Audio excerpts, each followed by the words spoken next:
so I've been enjoying this trip down memory lane as I read through the Archie Sonic comics. But I've also been visiting the Fleetway comics for the first time. And if you don't know, basically Fleetway made the UK version of the Sonic comics, which ran in an entirely different universe where, like with Archie, they had a ton of creative freedom, and one way in which they were similar was just how insanely out there some of those comics could get.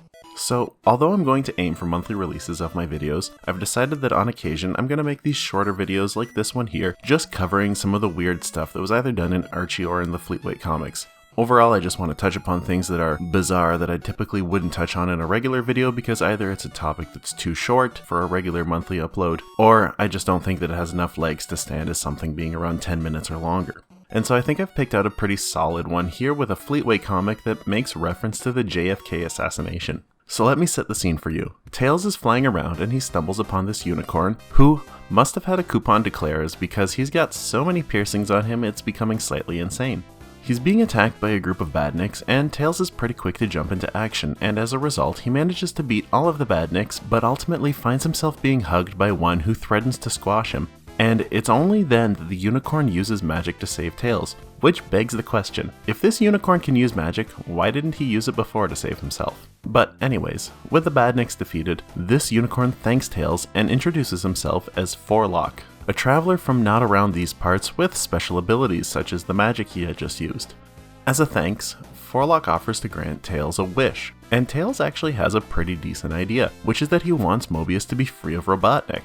So with a whoosh, Tails finds himself in the upstairs of an apartment building with a sniper rifle in hand, which, let me tell you, of all things that I could have guessed that I would have seen today while reading through comic books, Tails holding a sniper rifle was pretty low on that list. So then this hand shows up on screen, which is apparently Forelock, but it's flesh colored with a yellow sleeve and these weird bracelets, which is not at all what Forelock looks like, and I'm not sure why the hand is all of a sudden like this, points towards the window for Tails to go and take a look. Outside of the apartment, Tails finds that Robotnik is having a parade, and Tails' wish could be granted if he just shot Robotnik. And this scene looks way too eerily familiar to the JFK assassination, which is just absolutely insane. Now imagine Tails had wished for money. So like what, would this unicorn just teleport him in front of a bank with a gun and a balaclava and be like, well, I fulfilled your wish, I gave you the tools to go and rob a bank to get money. Anyway, Tails actually peers down the scope and aims towards Eggman's back, but ultimately Tails is too good for this and he throws his sniper rifle away, and with another whoosh, Tails finds himself back to where they originally were. It's here that Bojack with the horn explains that this was all just a test, which Tails had actually just passed, because if he had shot Robotnik, he would have been just as evil as Robotnik in the eyes of this unicorn. Then he's like, keep on being a good guy and one day your wish will come true. Oh, and by the way, I'm also not from Mobius. And then he just kind of teleports away into nothingness. And for some reason, Tails doesn't even act like this is one of the weirdest things he's ever seen, and instead just walks away and he's like, I guess the easiest targets aren't always the right ones to aim for. Which, like, sure, that's a decent message overall to give to kids, but like, this story is just so weird and out there to me. Like, how does it make any kind of sense at all?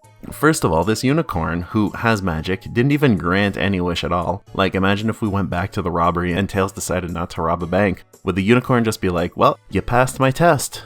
And so then obviously Tails would be like, so do I get the money now? And then the unicorn would just be like, well, you just gotta work a 9-to-5 job for the next 30 years and make a couple smart business investments. Alright, well anyways, I'll see you later, and just teleports away. I also looked into this, and this is the only time that Forelock ever shows up in the entirety of the comic run. So like, this magic unicorn just shows up, says he's gonna grant a wish, doesn't grant the wish, leaves without any kind of explanation.